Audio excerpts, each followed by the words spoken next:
Welcome to the Sandersonian Institute of Cosmere Studies, where there's always another secret.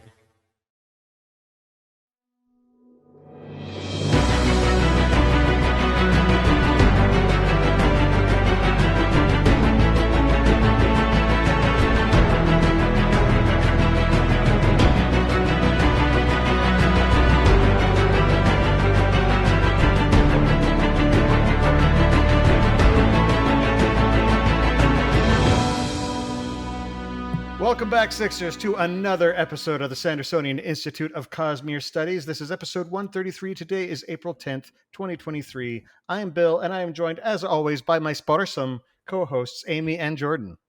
Hello. Hello. For those who aren't aware, that's the Norwegian word for frugal. So, before we get started... This is all out of thrifted fabric that I already had. So there we go. Very frugal. Before we get started, we do want to remind our listeners... issues she put on a wizard hat. Sorry, audio people. Thank you, Jordan. Sorry. Before we get started, we want to remind our listeners that the Sandersonian Institute of Cosmere Studies is not a spoiler-free podcast. That means that if there is something in the Cosmere that you haven't read and you're worried about hearing spoilers, you might want to go read those first, then come back and join the discussion. Now, tonight, we're actually not talking about the Cosmere, so you don't have to go read everything, but we are talking about Brandon's newest book, Secret Project number 2, which is titled, drumroll, The Frugal Wizard's Handbook for Surviving Medieval England. And yes, that is a bit of a mouthful. For our listeners who listen to the podcast recordings or watch the videos on YouTube after the fact, we do want to remind you, we actually record our episodes live, and listeners can come interact with us via chat on www.twitch.tv/innkeeperstable. We record every other Monday night starting at 7:30 p.m. Pacific time, 10:30 p.m. Eastern. So please join us, take an active part in the discussion. We'd love to have you here. The Sandersonian Institute of Cosmere Studies is made possible by the support of our listeners and patrons. The show will, of course, continue to be free, but if you want to help us out, head over to patreon.com/Cosmere Studies. Even if you pledge $1 or $2 per episode, that really helps us out as we continue to work to improve the show. Patrons get immediate access to our Discord channel where you can talk about the show and the Cosmere with other listeners. Good community, lots of great discussions, and it's a lot of fun. You'll also get early access to bonus episodes, exclusive access to other bonus content, and other good stuff. How are y'all doing? Good. I made a hat. Great. So I'm great. So the other word that I could have used for our adjective this week was Nephtalian. But I didn't think that y'all would appreciate that one either, because there's an old Viking game called Nephtafel, which is the King's Table, and it's a game that I have Well, I didn't appreciate either of them because I don't speak Norwegian or Viking, So I was lost either way. I don't think Viking's a language. I'm pretty sure it's a people tribe. Amy's right. Yes. Okay. Well, if there's nothing else, then it is time to move straight into the Cosmere Thing of the Week.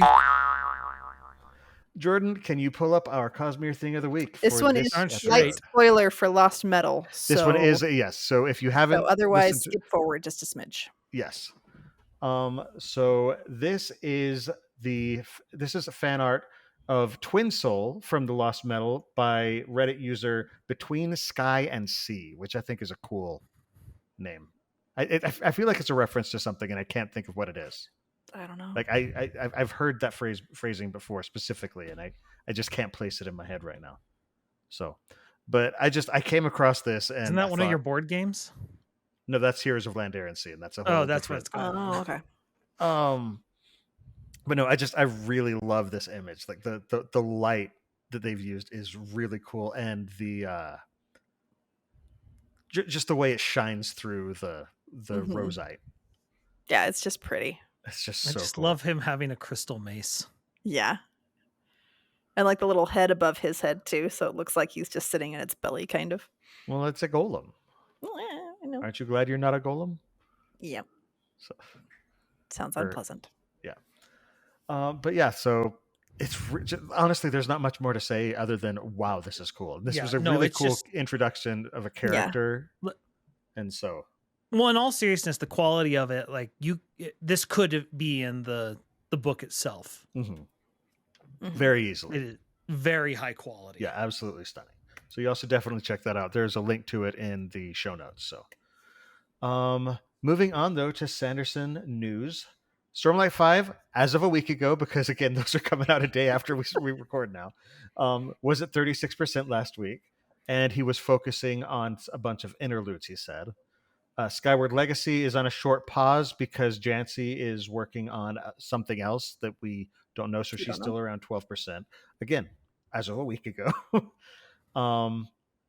At the time, the Trust books were 70% shipped, which I got is mine. good. I'm really hoping that by this time, that means that they should all be shipped this time. If not now, then very, very soon. Yeah, I have mine. Did you get yours, Bill? I've got mine. Okay. Mine's already on my shelf. Okay. And so we're some of the lucky people that have ours now. Yeah. And I gotta say, it is gorgeous. Pretty. It is. It's one of those. Oh, that's why it took so long. Well, and judging by the PDF of Frugal Wizards, this next one's gonna be it's gonna be great. pretty awesome too. Speaking of, the digital files for Secret Project number 2 are available for backers, as well as for everybody else, right? No, the digital files I think are still only available for backers, or maybe today they became available. That's right. That's right. Up until today. But as of today, you're right. They're available now. So, and then the cool thing that Brandon also pointed out is Shire Post Mint. They're the ones who did all the Mistborn coins. They are now doing Era 2 metal coins, which funny you should mention that, because I literally had one of the people from my Amiibo community message me. Is like, hey, my friend got this and sent it to me. I'm like, did they get it from some people in Arkansas? It's like, yes, they did. I'm like, we met them. Yes, they're very nice people. They were at Dragonsteel. Really cool people. Yeah, their booth was always full. It's very busy. It turns out nerds like coins. And they're shiny and you can touch them. Well, you add in the fact that the meta game at Dragonsteel was all around coins, and they actually had something to do with a little bit something physical to do with it. Yeah, that was pretty. Cool. They had a really cool story too, and it's a really fun place. Yeah. So that's Sanderson news. Should we move on to the main discussion? Sure. Okay, because I will allow it. We're not in the Cosmere anymore, Gancho. No, we're not. So, what did y'all think? Just it like was general fun. Like it was a really fun romp. I got some surprises and twists. Like I anticipated a few, but there were others that I guessed totally wrong. And I feel bad that I always forget one of the characters' names. The chief guy. His name does not stick in my head. Like I cannot make it stay for whatever reason. But I like all the characters. Though I'm gonna say like his friend Ryan and Jen, do not like them. No. So the Jen twist at the end, it was just like, oh, she's just awful. Yeah. She's a horrible person. Horrible. Like there was nothing redeeming about that. That was one of the she was one of the flattest characters I've ever seen Brandon write, and she was just bad. Like not I'm not saying she was a bad character. She was just bad. Like I'm sitting there going, no, there's nothing. I mean, the only half redeeming thing, and it's not even that redeeming, is that she studied medieval stuff, and I'm like, and that doesn't make you a good person. It just means that you know that particular. What I think it kind of highlights, just talking about John and the fact that he's very self-delusional. And what do you mean? First, the whole time he's sitting here, I was like, oh no, I'm a good person. No, I'm this. No, this is okay. No, I'm just having some bad luck here. And, there's always, he's always lying to himself about something that he's not fully confronting. And one of the things is, I don't think he was sitting there thinking, like, he had the whole realization when he's talking to Cephalwyn, like, it's easy. He's like, oh, is this what relationships are supposed to be? Meaning he's was in this relationship for a long time with Jen, and he never really got that, like, no, this isn't good. You're bad for each other. You're in fact horrible for each other. You're toxic. It's just and he did recognize that part to a degree. Yeah. But he wouldn't he wouldn't fully confront a lot of things about himself. Now, to be fair, he couldn't confront a lot of things. He couldn't remember a lot of things until later. Yes. No, like I didn't expect the book called The Frugal Wizard's Handbook to be Brandon's Frugal Wizard's Handbook. It's okay. And no, I didn't expect it to be Brandon's most cyberpunk story I've read. I didn't expect it to be the White Room story. I didn't. This book just sort of blindsided me with what it was. Well, and Brandon fully acknowledges that in the end note, where he's like, "So where in the world did this book come from?" Yep. No, I like there were a few twists that I think I did call. There were a few that I called like halfway, and then there's a few that I was like, "Huh, didn't see that coming." Yeah, did you guys guess the identity of his sprite or whatever you'd call it? I'm gonna get his white. His white. See, I'm gonna get so many terms wrong. It's terrible. Like my brain's like, obviously it's that. Yeah. The two things I called Jen being alive as soon as Ryan said he had someone on the inside. I did not. I'm just like narratively, it's the only thing that matters because it's the only other character that connects. Yeah, that one did not surprise me. That one, and I called Thok being Logna, but really, you called Logna? I didn't. Yeah, specifically, but I did not at all call that she was the white as well. Like that part, okay. I was like, when that happened, oh, well, that makes a lot more sense. Like I figured that there was something up with his white. I was like, there's something extra with this one, but I couldn't pinpoint what it was. But I also was trying to just like read the book and move forward instead of sitting here and theorizing about it a lot. I didn't call that everybody else knew that she was tied to Logna. Yeah, no, I sat there and thought to myself, maybe this is what, like, it's somehow tied to Logna that makes it special. And I just didn't think, oh yeah, God could just, impersonate it. I also didn't call the whole the science poisoning the magic type of thing. Or just the person poisoning the magic. Yeah, their concept of the reality stream was such a cool concept. Yeah, maybe it's been done other places. I don't read as widely, but I really liked their interpretation of it, of not being able to go upstream. And so she wouldn't have been able to go back to Earth with him, or our Earth with him. Yeah, but he could. The little it only poisons it if I'm here for like a month.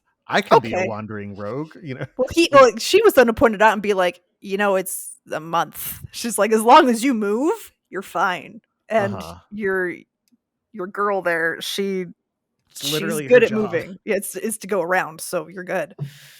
No, okay. So the rap battles they would have in the middle of these fights were awesome. Boasts.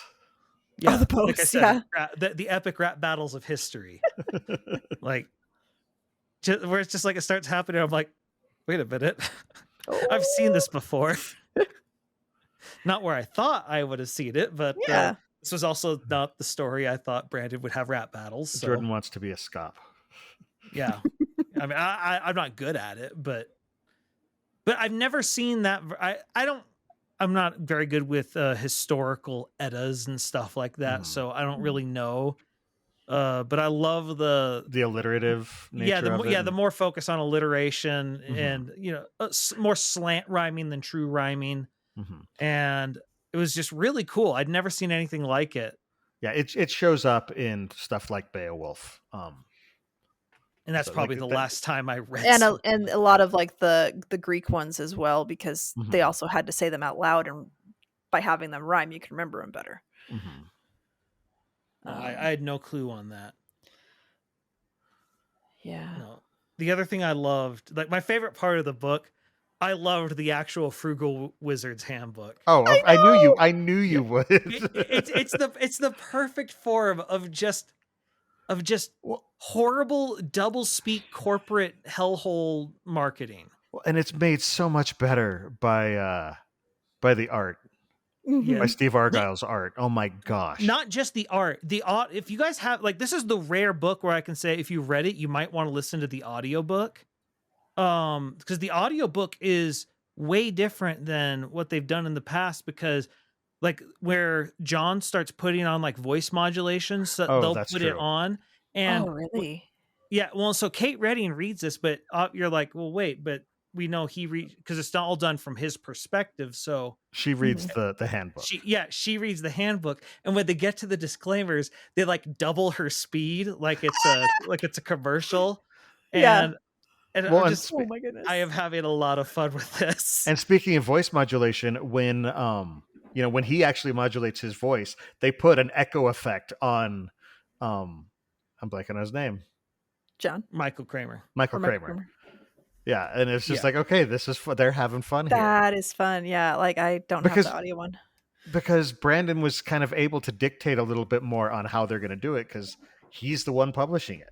Well, and when he started the secret projects, one of the things he said about the reason he was doing this was he's felt for a long time that the publishing companies are a little too stagnant, and there are things and ways he wants to do things that they're just sort of like, no, it's not something we can do.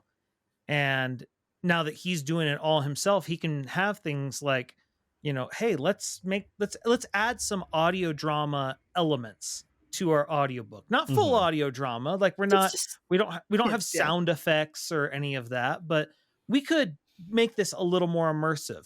And he's like, oh, I have a character who like doodles in the margins. Well, what if we just have a bunch of doodles everywhere in this book? And they're just like, every traditional company, it's like, no, we're not going to do that. I wonder if he got that idea from Howard Taylor, because Howard put out the axioms of, or not, the 70 maxims of maximally efficient mercenaries, right? Or something like that. And there were two versions. There was the clean version, and then there was the doodled in version. So I can totally imagine Brandon saying, "Ooh, I could do something with that." Yeah. Well, I mean, he just handed it to Steve Argyle and just said, have fun.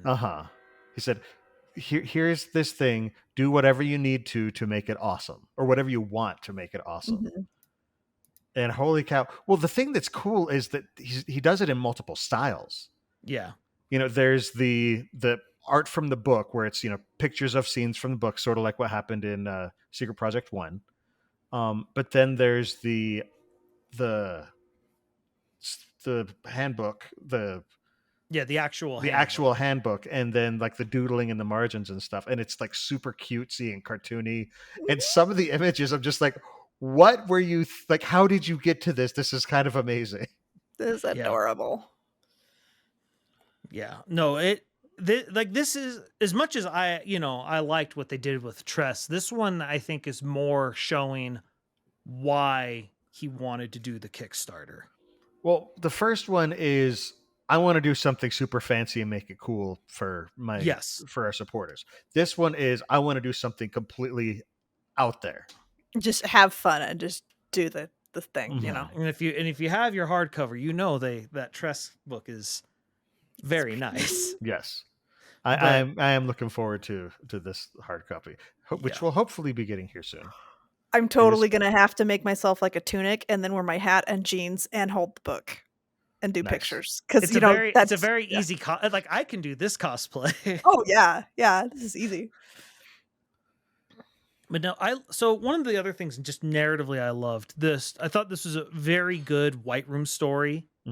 For those who don't know, that he says at the end of the book, but that's when the very Jason Bourne, they don't know who they are to start. You wake up and have to, through the story, they work out who they are and how they got there and what's going on and everything. So they're sort of the viewer surrogate. Yeah, I was sort of thinking like partway through, I'm like, oh, is he like the sketch artist for the police or? Yeah, they did definitely led you down there that it's like, oh, I was the sketch artist for the cops. And I was actually thinking that he was looking at the handbook and he was just wrong. Like it wasn't his handbook. That's what I was expecting. Like all the answers that had been filled in, they were filled in by someone else. And so he's thinking, oh, this is my handbook. This must be who I am. I'm a cop. And I was just like, oh no. But it's more of a just, I wrote down who I wish I was. Yeah. I clung to he's a cop for a while. And then I was like, well, did he get booted out or what? But I didn't Yeah, well, that was the biggest thing for me when I was like, oh, maybe he's a sketch artist. I'm like, well, why does he have combat implants? Which, man, I want nanite implants. Those would be great. And like the armor, that would be so nice. I would not mind the health ones. Oh my gosh. Yeah. Yep. Well, just the start, like part of the biggest problem with this was, okay, how do they solve the bubonic plague problem? Right. Because, anytime we're now very aware of this, not so much aware of it, in early human history, which is why, entire civilizations get wiped out. But it's like, oh, we carry germs from place to place. How are they going to solve it? It's like, oh no, we have medical nanites that not only protect you from them, but them from you. Right. And it's like, oh, okay, that's a perfectly acceptable hand wave. Mm-hmm. I mean, literally, and there's a lot of literal hand waving, but yeah. But I mean, there were still problems that were introduced, like by the fact that like his armor like was turned off on his head and his chest, and I could not figure out who would have turned it off. But that whole storyline where he finds out that he threw the fight and then he got betrayed and all. Oh man, that was rough. That was harsh. Yeah. But you guys? So the other thing that stood out to Josh and I a lot was that the section where even Ryan, his quote unquote friend, is like, "Oh, well, this is Johnny," blah blah blah, and here's John, our protagonist, going, "I've never gone by Johnny. I always introduce myself as John." And it's like, oh, nobody listens to you. Everybody just treats you like a punching bag. Well, and it was one of those things where just even after the first real interaction with Ryan, I was like, oh, this is a toxic friend. This is honestly, it kind of reminded me of Bucky in Captain America 1, if Bucky had been more of a jerk. Oh yeah, if Bucky had been, because like Bucky was the athletic one, the super, and it was just sort of like, this guy is sort of your he's trying so hard and he just can't quite do it. And but meanwhile, Ryan's the all-American guy who basically likes to have this guy around because it makes him look good. Like Ryan, like as soon as they had a conversation, I was like, oh no, Ryan is the guy who I couldn't put my finger on it exactly. He puts him down so that he looks better. Yeah. I'll say at least for Ryan, I feel like he's not doing it consciously. Not consciously, but selfishly. But his ego is just that big, and he's just that he's not concerned about John and anything else. And I mean, the fact that like him and Jen are cheating, and it's like, if he was actually a good friend, he would have turned her down and told John. Well, since 2 weeks after they started dating, it's just like, okay, this is just awful. This is absolute poison. That this guy's completely broken about the fact that she died, and he's blaming himself, and doesn't tell him that, like, doesn't. I mean, it's just no. There's a lot of not just that. He's not just blaming himself. He thinks that Ryan blames him. Yeah, and Ryan lets him think. Yeah, to keep the cover. He stops there. He does stop there. He tells him, "I never blamed you for Jen." Oh, I guess that's true. He does. Yeah, he does at least throw him that line. That, but it's one of those things. Like, don't get me wrong, John is very much a very compromised, very self-defeating guy, and that's it's his whole arc, because he's very much like he's both sides of the coin of sort of deterministic thinking. Where he's like, I'm bad because I've had bad luck. And it's like, well, but if you believe that, if you just stop the momentum, you can stop your bad luck. And because you can't, like, it's one of those, it's the problem of deterministic thinking is there's two sides of that coin, because deterministic thinking says there's no way to possibly ever turn it around. And it's like, well, but if you're saying one bad break is what caused all this, then all you need is one good break to turn this around. Get out of that rut. And it was the one thing Ryan was, he's correct about that, but he had to finally just admit to himself, maybe I have some control over my life, just some. But, and that's the problem, is so many people, they sit there and say, oh, it's all this, it's all that. And it's like, no, like, luck is definitely a factor, but there's people who get their chance and they never take it, or people who they get bad luck, but they don't let it end them.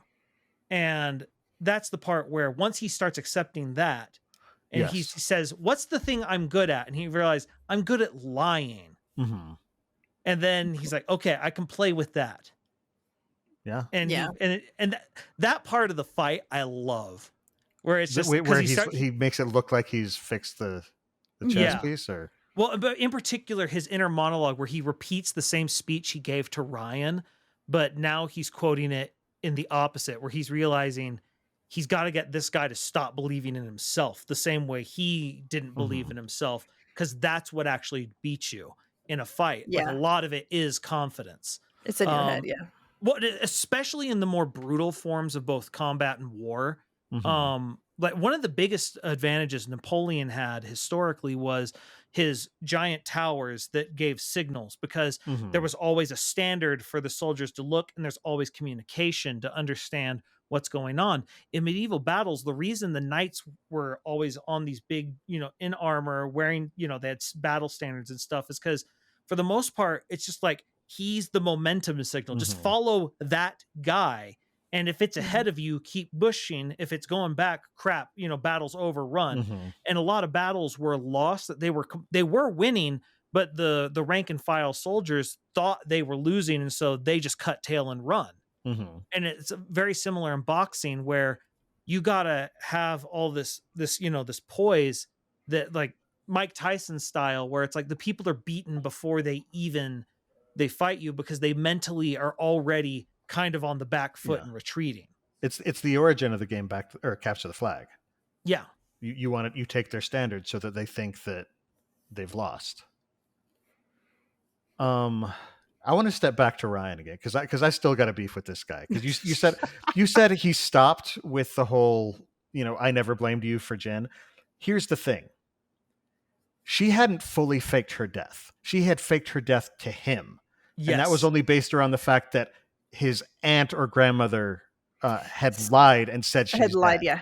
And Ryan kept that going. And the only reason that he thought that she was dead is because she was afraid to hurt his feelings. I'm sorry. Ryan does not get a pass on that. Even saying, I never blamed you for Jen. I'm sorry. He kept the lie going that she's dead, even because it's just, I don't want to hurt his feelings. He lied by omission. He just left that little bit out. I'm like, they 100% are just absolutely just kind of, they don't know what to do with him.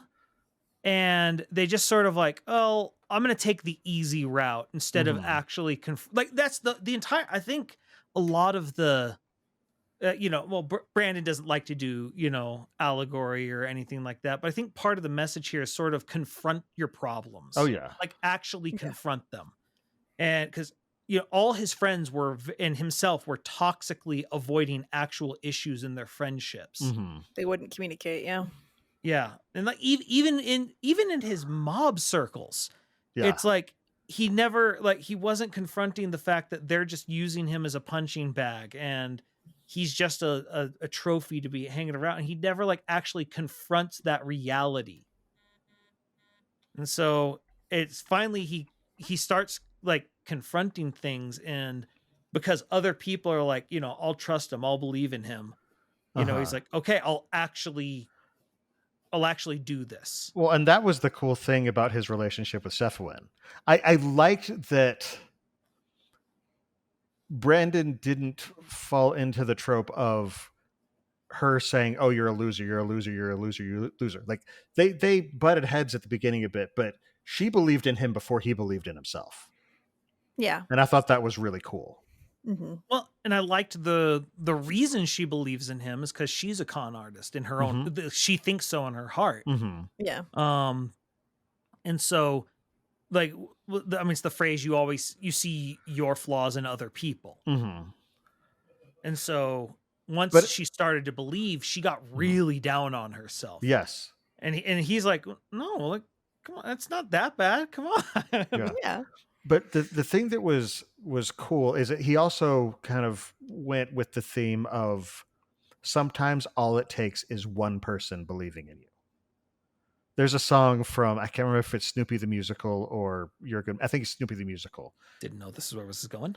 Oh, but no, it's a song, and it just starts off with one person saying, "If just one person believes in you," and it was actually even sung at Jim Henson's funeral.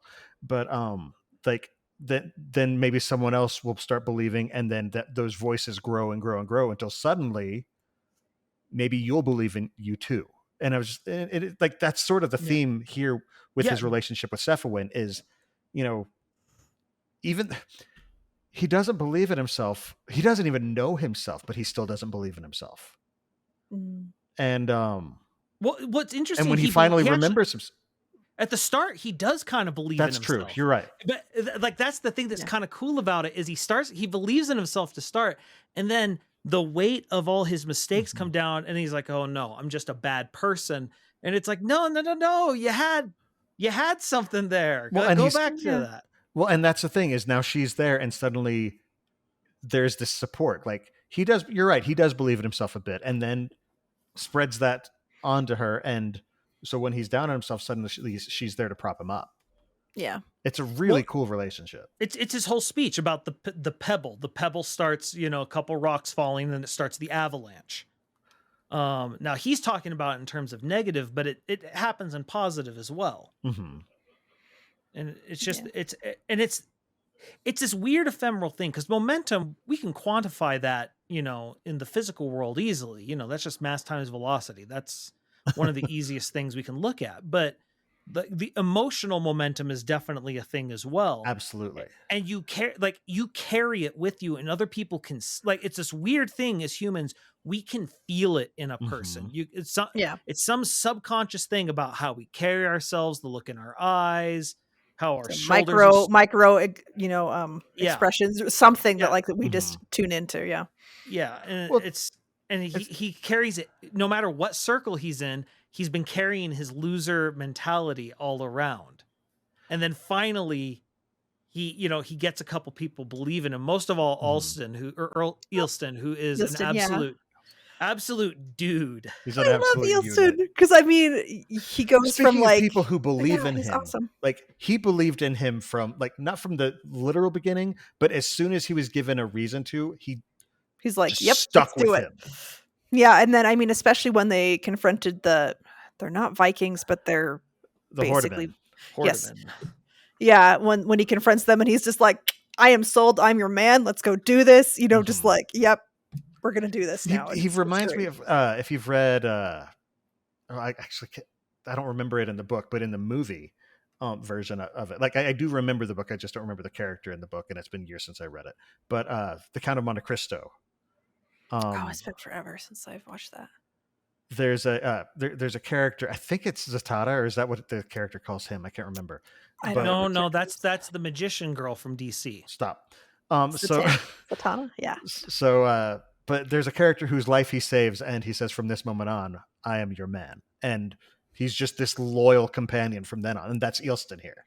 Mm-hmm. I loved the scene where he's holding the door, and he holds it against two people who have all the plating and everything, and Eelston still stood up to him and then gets him in the end too. Because I can't remember exactly what he did, but he took off the guy's arm and used it with the gun, because the gun wouldn't respond to his hand, but he can make that finger work. I was wondering if that would work the entire. I'm like, I wonder if that technically works. And when it happens, I'm like, it works. Yes. If it had been a few hours after, it may not have worked, but that was still a pretty fresh arm. Yeah. So, yeah. That's what Liberlita in chat says. And also him wielding the gun with the severed hand was the coolest thing Brandon's ever written. Mm-hmm. I just love that he took on two of them, and that you find out, in the epilogue that Logna was spent her time during the battle giving little nudges here and there. Mm-hmm. Mm-hmm. But it's the whole idea of the reason you're there is because you take that chance, and you just need a little push, nudge, a little bit of help. You can't steer a parked car. Yeah, you can definitely steal a parked car. Not and keep it parked. No. You have to get it going at some point. I mean, unless what you're doing is like you just just lifting it up. But at that point, I feel like there's easier things to do. I mean, I guess you could steal the title for it, but carjacking advice on SICS is great. Yeah, we're gonna figure this out. I think that's a good note to take our break on. Okay. So we'll be back in a bit. Okay, so let's start talking a little bit about this world that Brandon has built.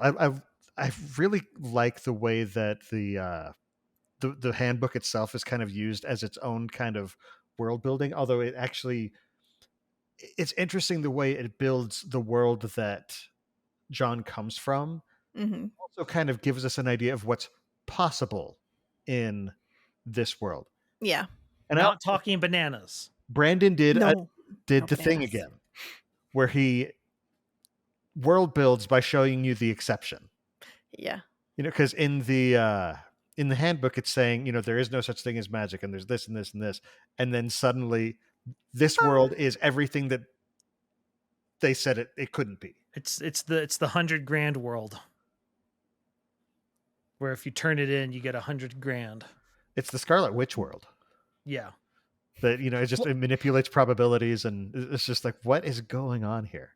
Well, that's something that I find interesting is the idea. So when we get to the epilogue, one of the things Logna says is Logna's talking about like the far, far past, and she remembers swimming upstream, and which makes it sound like what the gods might be is similar to what John is, but going the opposite direction. Right. And it's kind of what pushed them like into this weird world of possibilities. And so it's like, why are these gods so stinking petty? And it's like, because they're kind of just normal people, just with way too much power. Yeah. But at least Logan is having a great time with it all, though. Yeah, she's great. Oh man. But I love the connection John makes that Woden's just a bully. Yeah.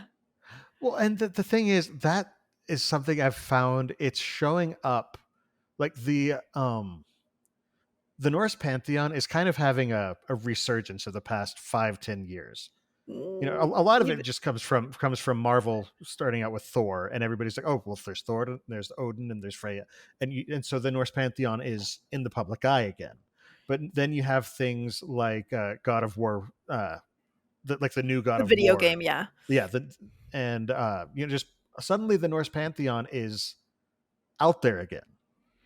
Yeah, and I mean, I read webcomics here and there, usually on different apps, and there's been a lot more like Greek gods as well as Norse gods and things like that. Just like doing that mythology and taking your own twist and spin on it has happened a lot. Yeah. But like specifically, I feel like the Norse pantheon is getting a lot of stuff, and this is kind of Brandon's entry into it. There was another one. Oh, it was the Assassin's Creed, I think, went into it a little bit. Oh yeah, they had Valhalla. Yeah. Which I have not. But the Norse pantheon, like every single god in there is a war god. Like even if they're a god of something else, they're still a god of war. Well, and ironically, the Norse god of war was Tyr, who was also a scholar. Yeah. Well, and on top of that, here, what's interesting is their Frigga, I think it was, or is it Freya? I can't remember which one. They combined her. In some versions, she had Freya and Frigga are the same, and others. I think it was Frigga specifically in this one, though, that like does the final stand that Tyr is famous for, and they keep saying Tyr was supposed to be the one who died. Like they keep saying this, but like, and it's like, wait. I know just enough Norse mythology to know that's the normal story. Yeah. So there is something interesting that's going. Like it's strange because this is both cyberpunk and medieval, and apparently alternative mythological history. It's all fun. Yeah. Mishmash, wobbly, timey-wimey, wibbly-wobbly. It's all good. Yeah. Libralita in chat asks, why not bananas?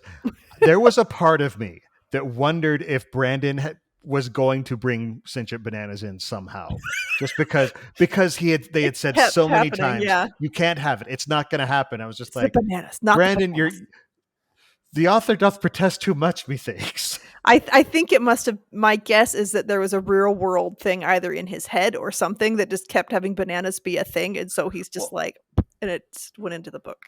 Well, and when Brandon's doing funny stuff, a lot of times he likes bringing back the bit. Mm-hmm. He does it a lot in the Alcatraz books, which is actually amusing because the guy who wrote the Frugal Wizard, or not who wrote the Frugal Wizard, but the guy who wrote about like his story, Cecil G. Bagsworth. Cecil G. Yeah, was it what Bagsworth? Bagsworth. Yeah, sure. I think it's Bagsworth. He is the editor of the Alcatraz books. Yeah, so like this there's a reference this is a shared character that he and Dan have that. Their shared character. Yeah, that's great. based. That's look is based on Jordan Sanderson. Yes. Yeah, his brother. Yeah. Speaking of, let's not go on a tangent on this. I have been listening to what's it called? Dark One Forgotten. Oh, I and need it to gets watch creepy. It's pretty good. Is that only in audio? Yes, or... it's played as a the podcast. That's right. Okay, it's I need really to get cool. that then. Like a true crime podcast. Nice. Anyway, that's completely aside from what we're talking about. Yes. But I've been listening to it, and I'm like, okay, this has gotten really interesting. Yeah. No, the other thing that I liked was her trying to her being Cephawin.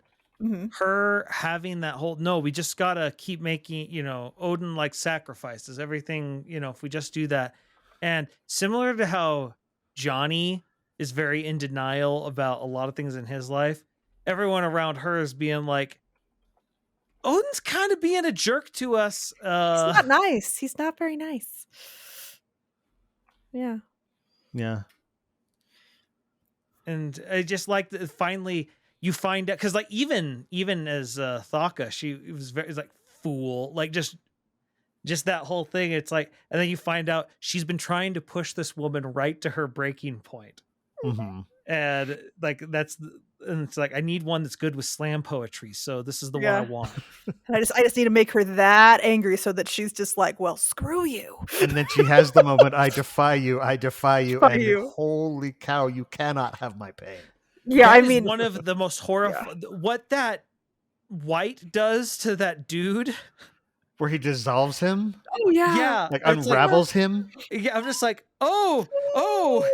That was one of the darkest things I've ever seen Brandon. Where it's like, I'm going to leave out all of the cream and whatever they want because please don't do that to me.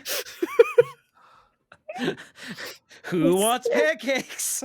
Oh man. She finds that one string and pulls, and it just. Mm-hmm. What like an that, interesting world. That Weezer song. Yeah. If you want to destroy my Hordeman, hold this thread as he walks away. Oh, jeez. But no, it like the whole concept of the whites that they get, like they protect your base. Mm-hmm. Mm-hmm. What an interesting concept. It's a very interesting look at the Fae. Or the Norse version of the, because that's the thing. This period of time in history is very strange because you have a lot of the Norse influence and you have the Celtic lore that's also there, and then of course there was the advent of Christianity, which obviously isn't a major part of this. No, this it's universe. A lot. They go into Zoroastrianism, which is like that. I was like, okay, we're just that's hopping not over the direction I thought we were going. But the thing is, it's one of those things where it's like, if you just change this, it's the butterfly effect. Yeah. What things do you change that lead to a completely different world? Yeah. I really liked the Zoroastrian. I'm going to say it wrong. Yazad. Zoroastrian. Yeah. Yazad. It's a hard word to say. Yeah, I could read it, but it's hard to just pop out of my mouth. But he was so cute that he's like, I just went and I went on my own boat by myself and I was trying to convert people and it's great. He's just so chipper. Oh, he's very cheerful. So cute. I love how in retrospect he was trying to convert a god to a different religion. Well, and there's like, are you trying? He's like, I figure if I can do it, That's pretty cool. It's pretty cool. May as well try. Yeah. Yeah, no, I just love the whole concept of, it's like, yeah, I just went sailing. We warned you about the Hordeman. You sure did. You sure did, but I did it anyway, and it was great sailing until that happened. Yeah. Oh man. I also love just as far as forget what the preserve, I think is what they called their little little hut, yeah, and like I just love everyone's just like staring at Johnny the entire time as he's like chewing on like a charred stick. He prefers the name John. Yes, Jordan. And now you're worse than Ryan. I don't think I am. I never cheated on anyone. But Ryan didn't realize that he preferred to go by John. Yeah, I don't. Sorry. Anyway, I'm done. No, but I just love, he's just chewing on it because he's got to get carbon, which makes perfect sense that that's carbon is what he needs. And so you're just going to chew on burned sticks. And suddenly he's creating mythology. Yeah. But I just love the idea that they're just like staring at him, and it's like, I'm an elf. I don't have to make sense. It's what we do. It's fine. Ooh. I do love that he wakes up, she's telling the story of him versus the Hordeman, and the kids all look at him, and he at least has the stage presence to do the wiggle the fingers and like go through a rainbow of colors. And they're all like, oh, yeah. Which kind of gives like a little tiny bit of foreshadowing for the end of the book where he's doing the puppet shows with her. Yeah. So that's kind of fun. About presentation. You've got to have it right there. Man. Well, and I like that that's what he has these nanites. What does he use them for? For colors. Yeah, for doing doing the sounds and the voices and stuff. It's like C-3PO. Telling the stories to the Ewoks. The Ewoks, yeah. Oh, it's Vader. Yeah. Well, okay. I love when this is a completely different scene, but when Aelston, like he opens the door and Aelston's standing there, like bloody. It's like, how? And it's like, they weren't fighting with bows. I do enjoy the trope of the battle that happens off screen, and there's a logical reason for it that really doesn't make sense. But you just are like, well, okay. I mean, they're down, so all right. Well, and you notice it. 'Cause I like, she says he still took on. He's still 2-on-1 fight. She just evened the odds, where they're no longer these godlike beings for him to fight. Right. Yeah. And so it's like he still took 2 people on by himself. Yes. And I mean, there's also a level of like, if you're fighting for your life, which he is doing so much more than they are, and he's in it for, this is his world, this is his people, this is everything, and they're just doing it for money and getting paid, and so they're probably far less invested. John's relationship with Quinn was very interesting. Yeah. Because they still had that respect of the mutual combatants between the two of them. But the thing that's interesting to me is both of them kind of look at each other with the whole "there but for the grace of God go I" concept of, like, with a few changes, I could have been him. And both of them see the negative aspects of them and just like, oh, that could have been me. I would have been the punching bag. I would have been the butt of the joke for everybody. Again, it's sort of like it's sort of like what you were talking about at the beginning of the episode, Jordan, with the momentum. And there are different aspects. Like each of them had positive and negative momentum in different areas. Yeah. Well, and on top of it, I like the humanizing of John, where he's like, I'm not going to leave, your kids without a father type of thing.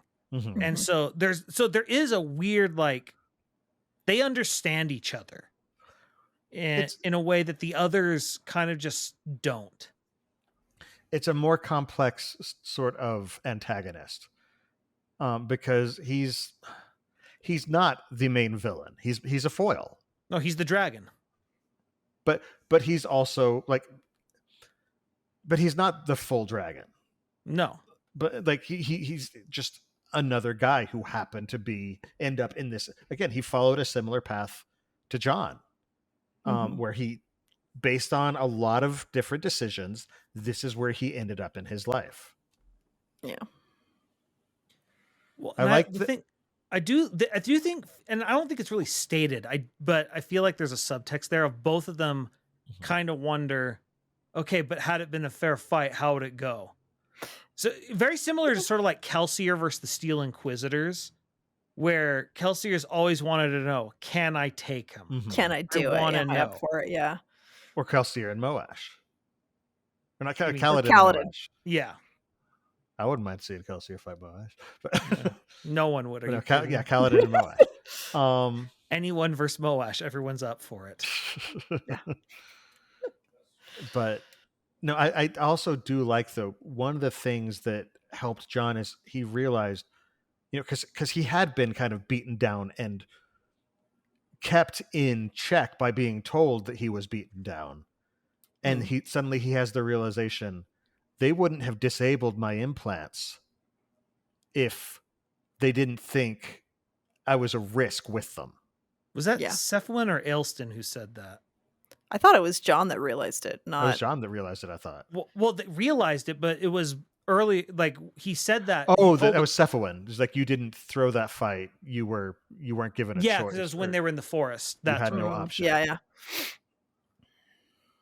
So speaking of the forest, that's another cool thing. Whenever Logna talks to him, there's always the sound of rustling like branches. Yeah. Which is just cool. Nice little otherworldly thing, just a little touch. Yeah. But no, but yeah, and which that stood out to me. It's like that was unnecessary. So clearly they were worried about it. Now I was trying to figure out, so why are they so worried about it? Like, I was trying to think if there's another layer, and it's like, oh no, they're just bullies. Yeah, they're just jerks.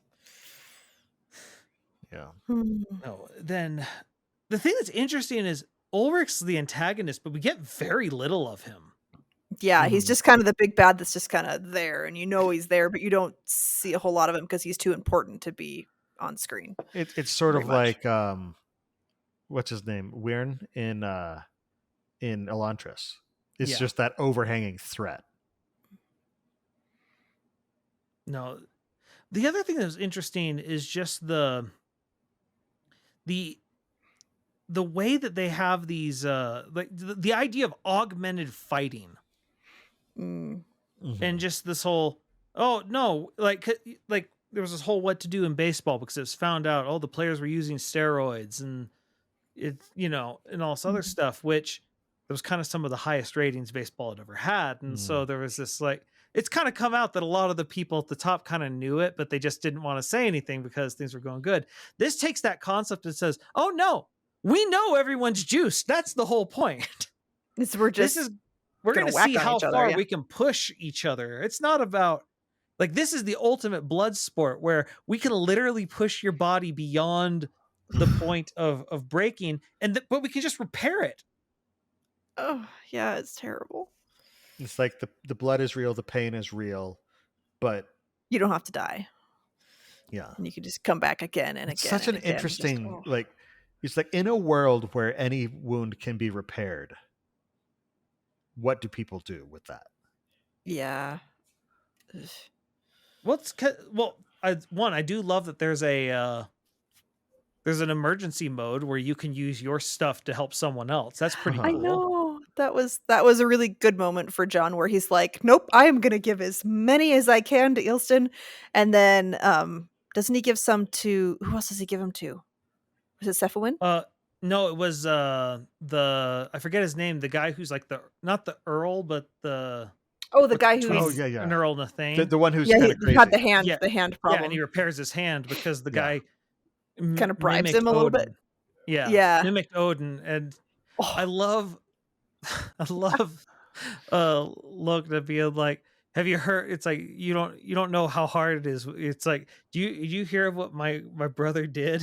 And it's like the hand thing. Yeah. So the geniuses I'm working with up here. It's like, oh yeah, there's a real smart guy there. It's just, but I mean, that's part of a normal Norse myth is that that Odin does a whole bunch Odin of hung horrible himself from the world tree. Yeah. Yeah. Sacrifice his To eyes, peer into the land of the dead. Yeah, that's right. All sorts of fun stuff that's not normal. Yeah.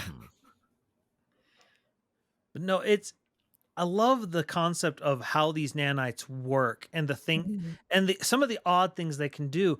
And, in a world that's slightly in the future, how like everything assumes you just have Wi-Fi access. And it's like, no, not quite. Don't really have that. Yeah, it's not here. Sorry. We are definitely on roaming right now. Well, and you see that Ryan brought a full database with him. Yeah, because Ryan was prepared to come in because this was for him, it was a plan. But for John, he was just route. Yeah, he was just trying, and then he was trying to get out. She's like, I'll just pick a random one. What are the odds? I guess, and it's like, well, when there's a god pulling the strings on the other end, turns out pretty good. Yeah. But I also love in the epilogue finding out that Logna's like, I might give it to him if he asks, just maybe, we'll see if I fail like it, and then I like in the puppet show, she's like, and he even makes the lightning sounds because I'm not really a fan of those because that would be Woden's thing. Yeah. Well, and then on top of it, just the fact that she's now reading about dimensional portals, and even though like touching the computer like burns her hands, she does it anyway. Yeah. No. Well, and then I also, this is not the first time Brandon's done this, but having an epilogue and then another chapter after the epilogue, I'm just like, Brandon, stop it. Stop. So nice. I need more. Yeah. Well, so there's plenty of threads dealt there. Like we get told all about the black bear. We don't deal anything with them. Yeah, we don't know what the black bear is. So I would not be surprised if this is one of the things where Brandon gives somebody a world that he's built and says, go play. Go play. I mean, that's kind of what he did with Steve Argyle and the art for it. Well, and it's what he's done with Skyward at this point, because all the Skyward Legacy stuff is Jancy. Yeah, I can see him absolutely doing this with someone else, just saying, "Here's this cool world that I've built. Here's my notes that I have. Go play." Because again, there are, I have created a multiverse, and because of that, he could have multiple authors write stories based around this. I mean, you could have some set on the world that they're on, but then you could also have another story about Ryan maybe redeeming himself or whatever. Or this is how we person. finally get the book that Libralito wants about the place with the talking bananas. I know, or talking bananas. Someone no, you can't have those, Jordan. They said you can't. But we want them. I also said there's only 10 allomantic metals. They were lying. See about that. No, Brandon never uses unreliable narrators. They're perfectly strictly never true. What they say goes. No, it's a great concept overall. And, go ahead. So go ahead. I was just gonna say, like, one of the things in Brandon's big, I accidentally wrote, 97 secret novels or whatever, where one of the things he talks about is how he was sort of re-energized because he had all these ideas for stories and he thought he was never going to be able to do any of them. And this is like the perfect example of a story that on the old schedule with Brandon touring everywhere, he was never going to get a story like this. But now we got it. It's great. So did you guys physically look at the chapters or just do audio? So I read the first probably 20% of the book and then got distracted, and so had to get through it all. I was just like, I got to do the audiobook. I looked after doing the audio. And I did go through afterwards as well. So I didn't realize this, but I can't remember who it was, but somebody did a TikTok video and they showed each of the different chapter headings, and in them you see a different like big stone structure, but the sun moves around in them. Oh, really? Yeah, so if you look at it, the chapters, the moon or the sun is like going all the way around the sky. So it's kind of cool. And I don't know if that's meaning that it's just like working its way through or if it's supposed to represent the numbers or what, but it's just kind of, I thought that was cool. So if anybody knows what exactly is going on with it other than just like the passage of time, then that would be good to know. So It's a random thing I saw. This is just such a fun little thing that allows Brandon to do things that he can't really do in the other books. Like the marketing prose in this book is hilarious. It is so bad. Well, just some of the stuff where it's like, you know, they're throwing these disclaimer, and it's like disclaimer, and it's like, and money, bring the money. Like, yes. And a disclaimer, this is, you know, this term that sounds hyper specific. It's actually just a marketing term. Just a marketing term, but we just call it that, and it's fine. But oh man, it's really fun. But also some of the concepts of like the wild card world where you're gonna not get some of these guarantees in here, and the gibberish worlds where literally we don't know what they're saying. But if you're a linguist, go have fun. Go play. The fact that there are speed runs. Yes. Yeah. It's like Civilizations, but in real life. The horror of some of this stuff where it's like, we all have agreed that it's okay because, these aren't real dimensions because they're lower than our dimension. And it's like, is it though? It's like, just because it doesn't come back the way that you do doesn't mean that it's not real. There's still people. And I love they even talk about it. It's like, there's a chance that there's another reality of a higher dimension than ours. And if you're starting to worry about that, don't worry about it. The odds of them ever finding us are slim. But meanwhile, everyone who's had any basic stats, it's like, yeah, but you're finding universes. Mm-hmm. So just a matter of time. Yeah. It's just laughing at just it's such insanity of it's the worst sort of like the most nihilistic view of capitalism. Yes. It's just the corporatism specifically. Yes, corporatism. It's this. It's all this legalese everywhere, and it's the worst parts of it. But it's played up to such an insane level that it wraps around to being hilarious. Just hilarious. Of just what horrible people that are doing. It's a very Aperture Science style. Yes. Oh, yes, company. yes. Aperture Black Science Mesa, right? or Viridian Dynamics from Better Off Ted. Yeah. No, it's and then on top of it, just the things like just the fact that you find out, Bagsworth's like, wait, anyone can be a wizard. You could be a wizard. It's like it's couched in this whole like optimism, very almost like I would say like early 1900s, like it's very Cave Johnson. Yeah, adventurism with pit hats and everything, but instead it's wizard hats. It's fine. Yeah, well, it's just like go in with a gun. Sure, it'll be fun. It'll be fine, And like all these ones where like if you spend more money, then you can have like a linguist come and like some soldiers come with you and all these other things, and it's like basically set you up like a king. It'll be great. The upgrade packages. If they want to play with God mode turned on. It's the DLC version of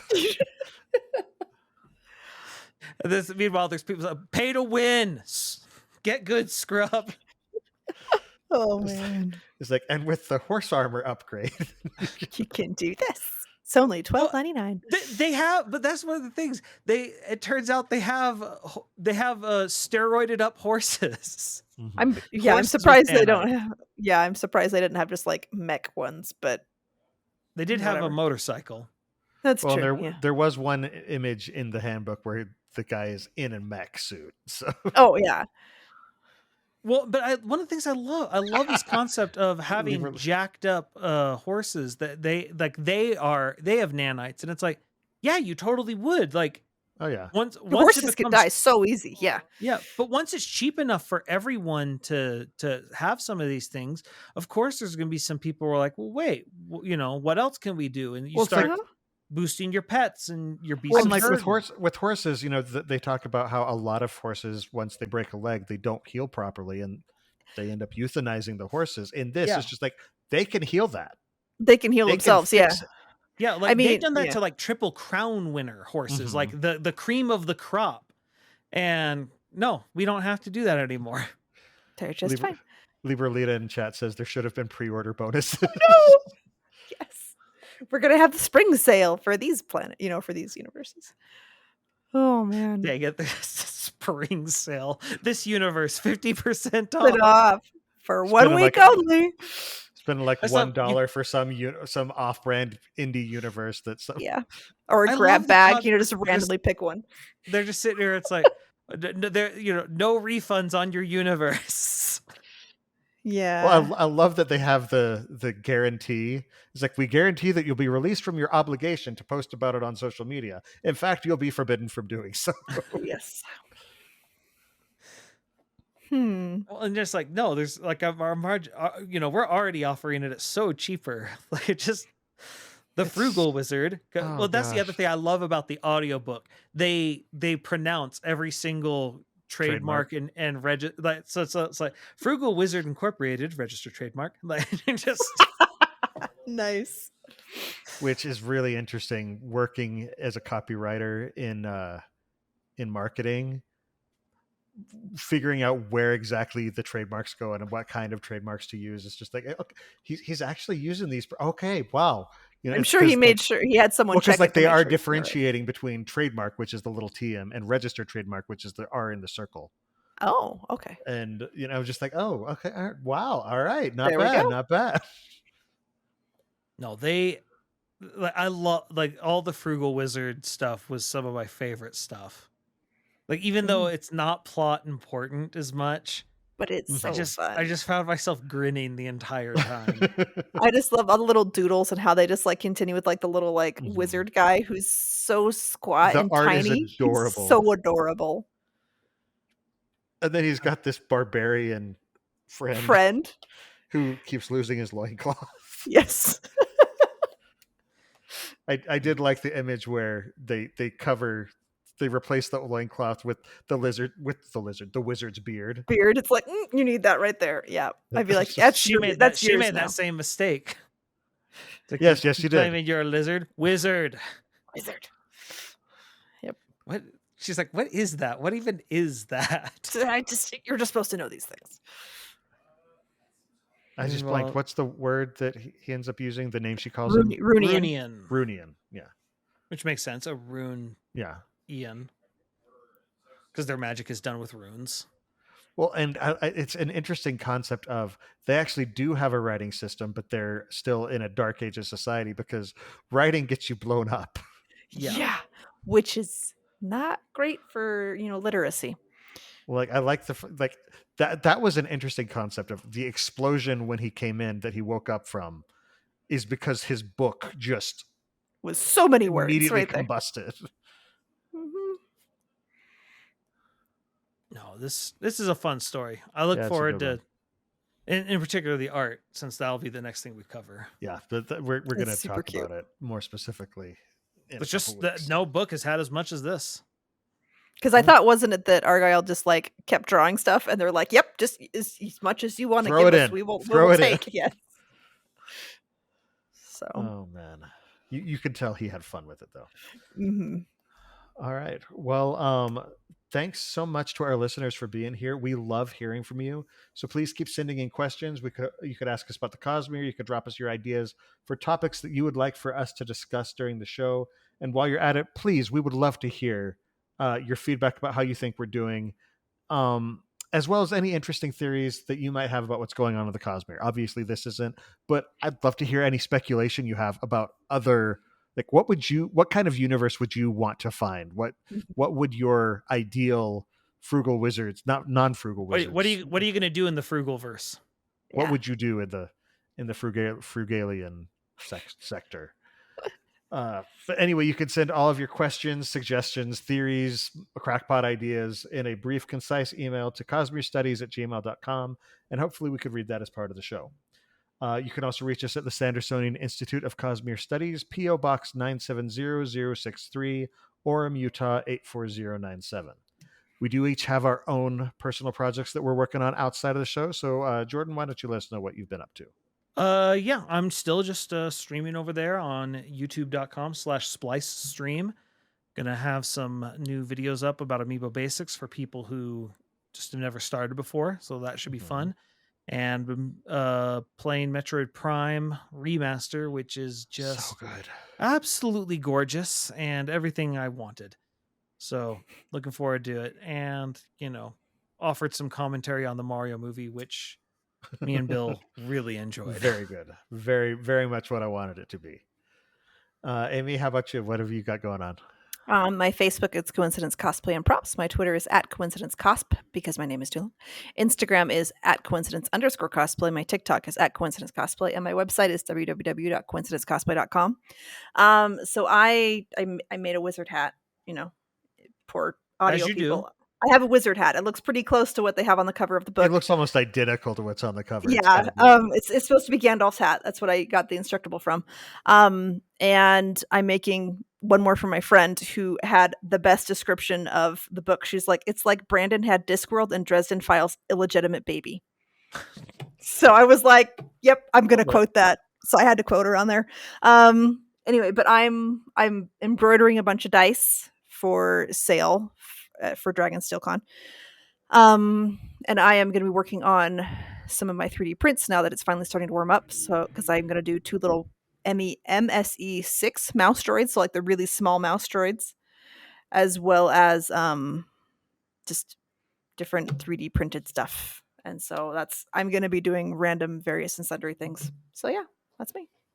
Cool. All right, and I have another podcast with my friend Dylan. We talk about board games. The show is called The Innkeeper's Table, and we have new episodes on Friday mornings. Our most recent episode was Blood on the Clock Tower. It was a game spotlight.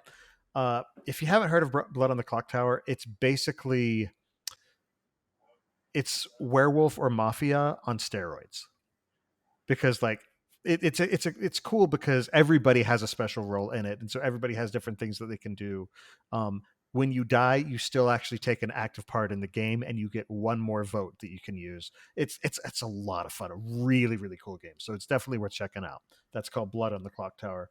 Our next episode was another top 3 list where we talked about our favorite game art, like the art in a game that is done to make it look pretty and engaging and fun. So you should definitely check that out.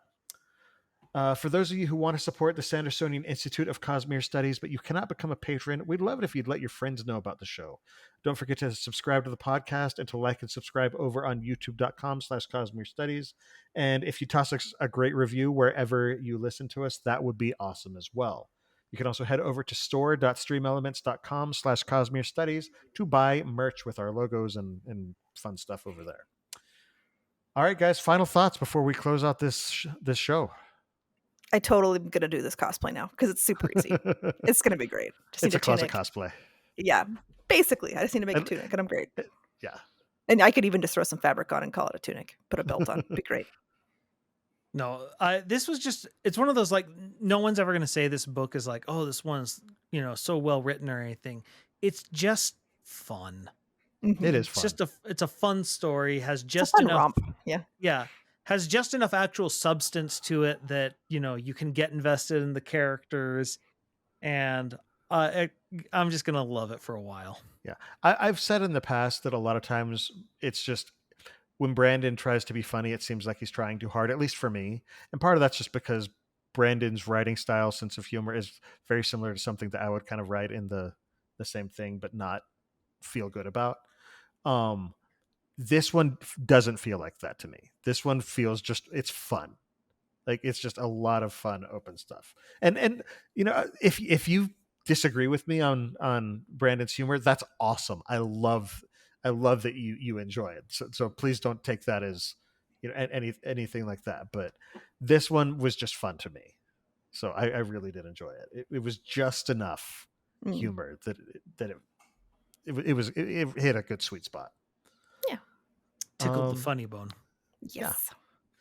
In addition to the live episodes of the show that stream on twitch.tv/Innkeeper's Table every 2 weeks on Monday nights at 7:30 p.m. Pacific Time, 10:30 p.m. Eastern, listeners can find our videos on YouTube or audio versions of the podcast on Apple Podcasts, Spotify, and just about any other service that carries podcasts by searching for Cosmere Studies.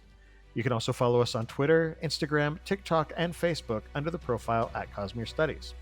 For our next episode, we're continuing our discussion of the Frugal Wizard's Handbook for Surviving Medieval England, but we'll specifically be focusing on Steve Argyle's amazing artwork.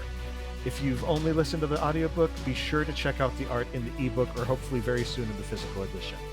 So join us for the live discussion in 2 weeks on Monday, April 24th, 2023 at 7:30 p.m. Pacific Time, 10:30 p.m. Eastern at www.twitch.tv/innkeeperstable. Until then, on behalf of Amy, Jordan, and myself, thanks for listening. And remember, there's always another secret.